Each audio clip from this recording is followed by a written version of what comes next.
Welcome to the 7th episode of Jim Shorts, a tutorial series on making better videos.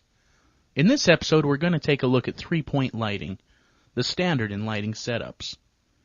In short, three-point lighting is an ideal method for interviews, video logs, or any type of footage where a person will be speaking to a camera.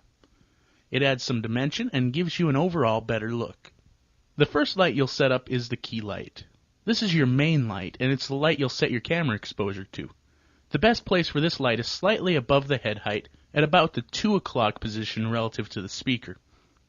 Remember, avoid putting lights directly in front of your speaker because it makes them look very flat and two-dimensional on the camera. The next light is the fill light. As you can see, the fill light's job is simply to fill in the shadows created by the key light. Sometimes a light isn't even used and the fill is created using a white or aluminum reflector panel. The third light is the backlight, also called the accent light or the kicker in some circles. As you can see, the purpose of this light is to cast a little light on the back of the subject's head and shoulders.